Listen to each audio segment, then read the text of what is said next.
Iniciaremos agora com o 10º painel, que traz o tema Modelo de Gestão, Alinhamento e Aplicação aos Princípios do Pacto Global nas Empresas. Modelo de Gestão, Alinhamento e Aplicação aos Princípios do Pacto Global nas Empresas. De que forma a inserção dos princípios do Pacto Global no processo estratégico das empresas e entidades podem alavancar seus desempenhos? A busca pelos princípios auxilia as empresas em suas análises mercadológicas? Por se tratar de um processo flexível e norteador voltado à melhoria contínua, pode ser implementado em todas as organizações? Então, para começar esse debate, eu vou passar aqui a palavra para o professor Norman de Paulo Arruda Filho.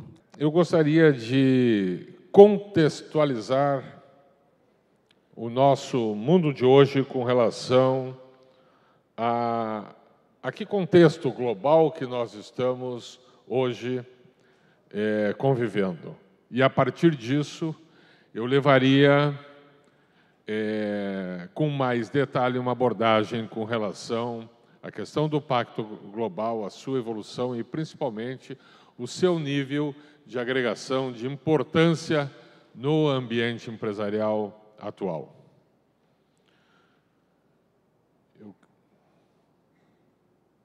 Isso é uma coisa muito comum, não consigo evoluir aqui com...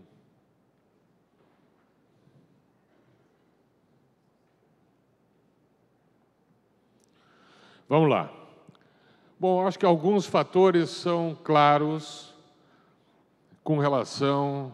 Eu começaria a falar sobre a questão da importância, né, da obsolescência dos modelos de desenvolvimento econômico atuais, principalmente em economias tradicionais que nós conhecemos e que talvez há muito poucos anos atrás, talvez até mesmo quando o Pacto Global foi criado, não imaginássemos, e na visão do secretário-geral Kofi Annan, talvez isso não tivesse nem na sua previsão estratégica. Mas há de se considerar que nós estamos num modelo de reconfiguração do planeta em termos de novos padrões com relação aos modelos de desenvolvimento econômico. Fica claro também a saturação do atual modelo, dos atuais modelos de produção. Eu falaria, inclusive, do binômio produção e consumo, levando-se em consideração que os recursos naturais, que os nossos recursos naturais do planeta estão, de um lado, exauridos e, de outro lado, estão sendo revistos no que diz respeito à utilização desses recursos nos processos de produção. De outro lado, vamos ver que na ponta do consumo também estamos verificando mudanças radicais de comportamento da sociedade. Analisamos também o fenômeno da demografia, não apenas pelo fato de termos cruzado, há alguns meses atrás, a marca dos 7 bilhões de habitantes na Terra, mas principalmente pela forma de ocupação que que se dá de forma extremamente concentrada, esse processo de ocupação, dando espaço para a criação de megacidades com dificuldades enormes no que diz respeito à capacidade de administração das vidas da vida desenvolvida em ambientes urbanos. Se considerarmos ainda o processo de aglomeração nos ambientes metropolitanos, nos complexos metropolitanos. Há de se considerar também um grande e recente remodelação dos nossos modelos e padrões de vida. Valores que passam a ser considerados. Valor que damos à saúde, que damos ao nosso processo natural de evolução da longevidade, mas todos queremos a longevidade com saúde, com a capacidade de termos uma questão de qualidade de vida boa. Quando falamos nisso, alteram-se alguns padrões, seja de mobilidade urbana, está aí o exercício, o acúmulo de iniciativas de deslocamentos através do uso da bicicleta, através de carros com fontes não poluidoras, com modelos híbridos, com modelos extremamente mais inovadores. Estamos aí a repensar uma série de outras atividades, valores como, por exemplo, o tempo. Os executivos passam, assim, a valorizar o tempo livre, o tempo para a família, o tempo para o hobby, o tempo para o seu lazer. E isto, hoje, passa a ser valor. Há um câmbio muito forte com relação àquele modelo do executivo eficiente, que era aquele que ficava até altas horas na empresa, hoje, para o executivo eficaz, efetivo, que é aquele que, na realidade, toma as melhores decisões corretas, oportunas e de forma ágil. Temos, do mesmo jeito, essa alteração com relação aos novos comportamentos da sociedade. Nós estamos falando em novos padrões de consumo, nós estamos falando em novos modelos de relacionamento através das redes sociais, nós estamos falando de novos valores com relação à questão da ética, com relação à questão da integridade, da honestidade, né? Hoje de manhã vimos claramente o painel que demonstrava a importância e a dificuldade, por um outro lado, de como se lidar com a questão do combate à corrupção. Nós estamos convivendo dentro desse ambiente com uma visão mais colaborativa. E dentro dessa visão colaborativa estamos assistindo a novos modelos de inovação, do chamado Open Innovation, da chamada inovação aberta. Então, fenômeno esse que estamos vendo de uma forma muito clara, cada vez mais intensa, inclusive de relacionamento nesse processo de inovação, com os chamados o crowd knowledge, o crowdfunding, né, que ficam estabelecendo, através de movimentos populares, as formas de participação, as formas de estabelecer inovação dentro desse novo conceito. E, por último, eu ainda mencionaria uma tendência extremamente inovadora do cool hunting, que é um processo de análise de tendências. E não precisa dizer da importância que isso significa na medida em que nós estamos sofrendo um processo de aceleradas e frequentes mudanças e transformações. No conjunto dessas situações todas, que eu procuro contextualizar e não tenho pretensão nenhuma de esgotar, nesse contexto, essas colocações que acabo de fazer, mas coloco, sim, nesse contexto, nesse posicionamento, um fenômeno muito claro e que não é de agora, mas vem da segunda metade do século passado, que é o fortalecimento do papel das empresas.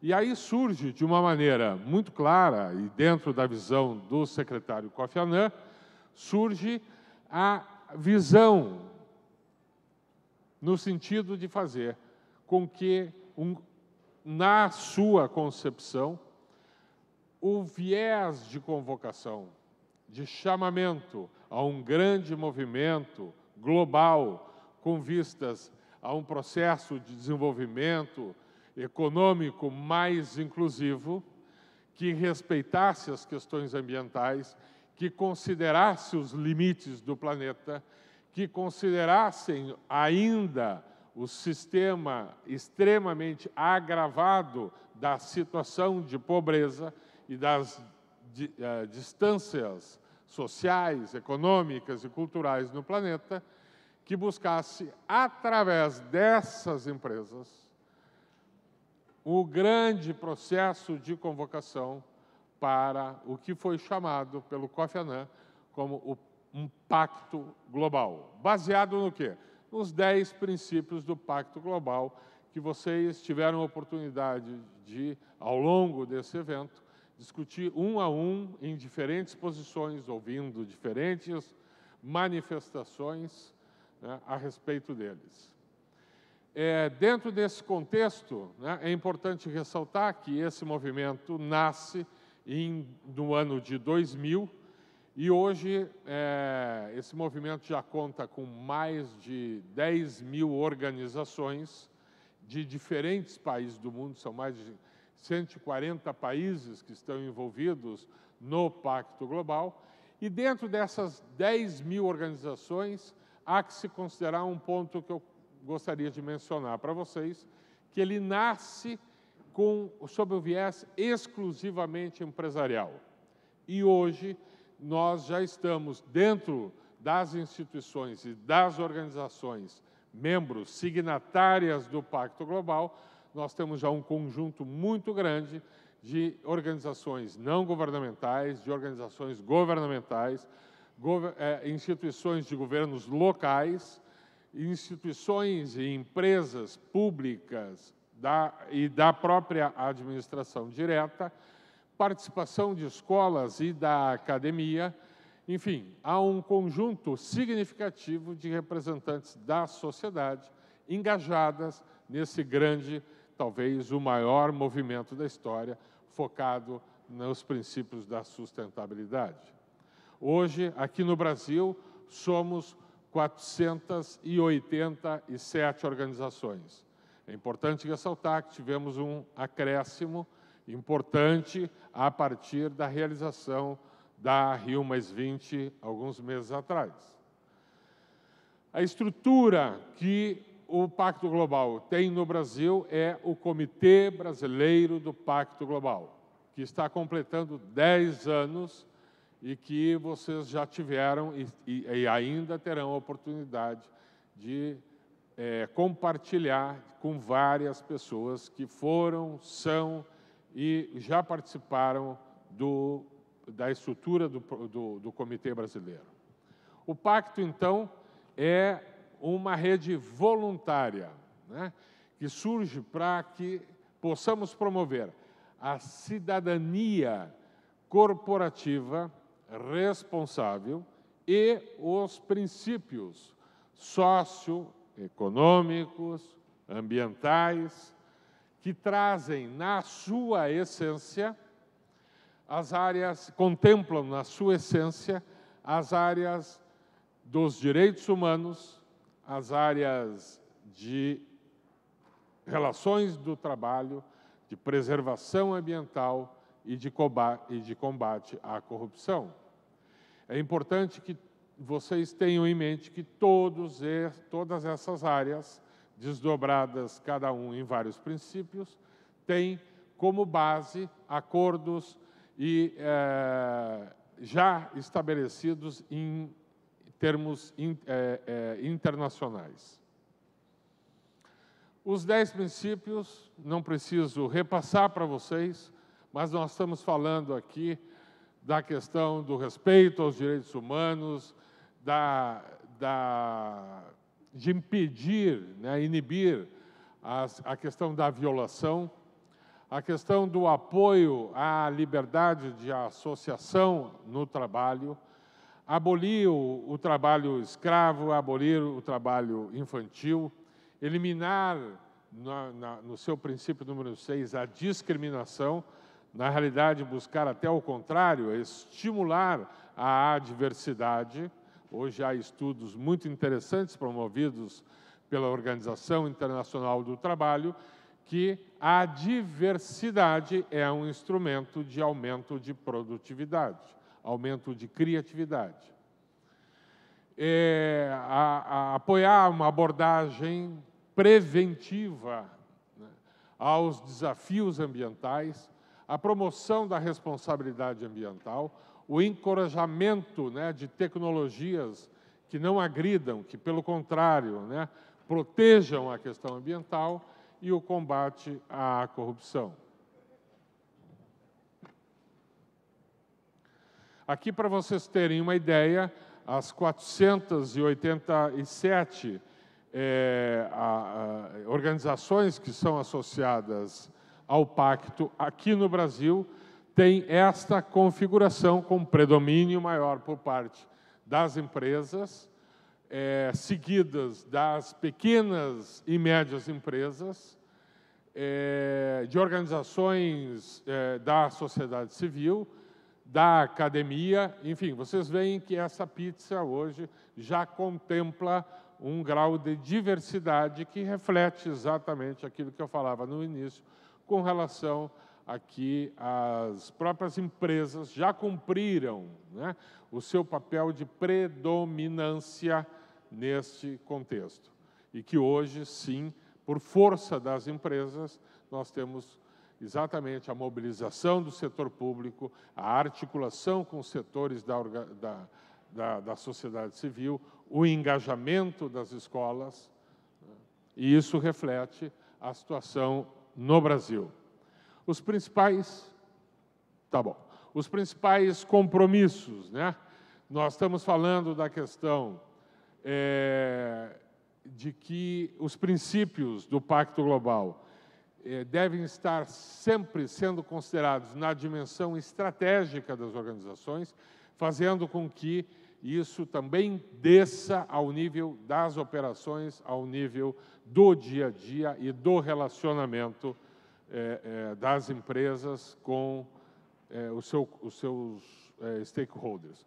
O comprometimento por parte da liderança. É muito difícil você ver uma organização que vá buscar a aplicação dos princípios do Pacto Global se isso não tiver assumido no âmbito da liderança das organizações, né? A divulgação é extremamente importante, que haja um processo de relacionamento com o conjunto dos públicos interessados, principalmente nascendo e começando pela força de trabalho das empresas. Manter um ambiente de negócios extremamente aberto, uma ambiência favorável a um processo de inovação, né? Com metas muito claras e com um sistema pelo qual isso possa ser medido com relação à sua evolução de progresso. Todas as empresas têm que apresentar, e nós vamos ter isso aqui neste painel ainda abordado, como forma de reportar, junto ao conjunto da sociedade e à própria ONU, né, a evolução com relação aos compromissos do Pacto Global. Aí surge uma questão, para encerrar, que em 2007 ficou claro que, no conjunto de todas essas transformações, desse papel importante que as empresas estavam sendo demandadas em termos de compromisso, de comprometimento com a causa desses princípios, que seria necessário ter um processo de formação de lideranças globalmente responsáveis.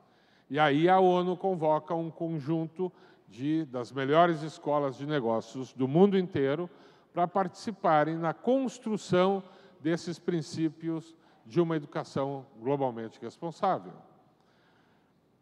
E aí, hoje, esse movimento tem quase 500 grandes escolas no mundo inteiro, né? No Brasil, essa rede é de 19 instituições, era de 8 até o ano atrás, e está crescendo dia a dia, né?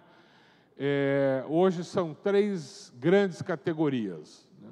A primeira categoria, para uma organização ser filiada, signatária do Prime, é justamente as instituições educacionais. Depois podem ser as universidades corporativas. E, em último, estão as chamadas organizações de suporte, como é o caso dos conselhos profissionais, como é o caso do Conselho Federal e dos conselhos estaduais, que estão aqui fazendo uma demonstração clara desse papel.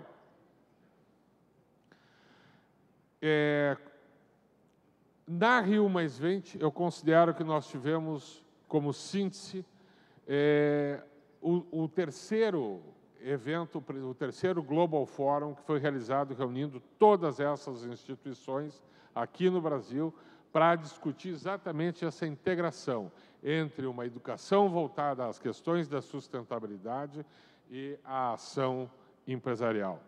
Foi lançado aqui no Brasil o Inspirational Guide, instrumento esse de incentivo à adesão de novas escolas no mundo inteiro, apresentando os melhores cases de sucesso na implementação disso, na solução desses desafios.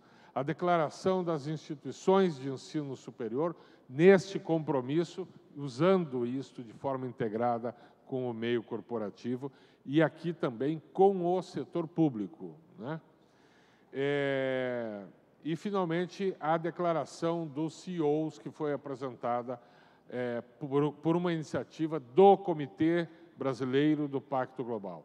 Os empresários brasileiros se manifestaram com um documento que foi, inclusive, considerado pelo próprio secretário-geral, o secretário Ban Ki-moon. Para encerrar, eu diria para vocês o seguinte, né? Quais são os grandes benefícios que as empresas, que as organizações têm em se tornar signatárias do Pacto Global? Ninguém entra num movimento global se não enxergar do outro lado da ponte que benefícios eu terei para cruzar e atravessar esse rio. Isso está claramente demonstrado, essas conclusões são respaldadas por estudos de caso, por uma série de pesquisas. Vocês, no slide seguinte, eu deixarei as referências para que vocês possam estar consultando como referência, né? Que essas empresas que adotam essas práticas minimizam os seus riscos, sejam eles os riscos econômicos, financeiros, trabalhistas, ambientais, enfim, né?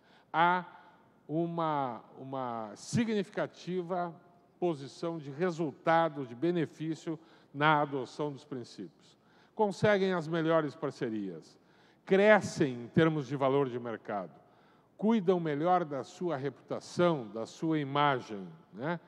E garantem, como consequência, a existência da organização por um longo período. As referências que eu deixo para vocês ficam aqui registradas, vocês provavelmente terão acesso através do site do evento, né? E eu queria encerrar dizendo que nós, de uma maneira muito breve, tentamos sintetizar aqui um conjunto de ações e que o Brasil tem dado exemplos significativos no avanço do Pacto Global e do Prime, entendendo que nós conseguimos ter um grau de resposta com relação a esses grandes desafios que são apresentados não apenas em termos de futuro, mas um futuro que nós já estamos vivendo atualmente. E eu gostaria de, ao encerrar, fazer um convite ao nosso coordenador, ao Leandro, que é o nosso coordenador desse debate, que eu tive o prazer de conhecer há 1h30 atrás, que é que é o dono do site do administradores.com, que ele fosse a próxima empresa, uma pequena empresa, a aderir ao Pacto Global.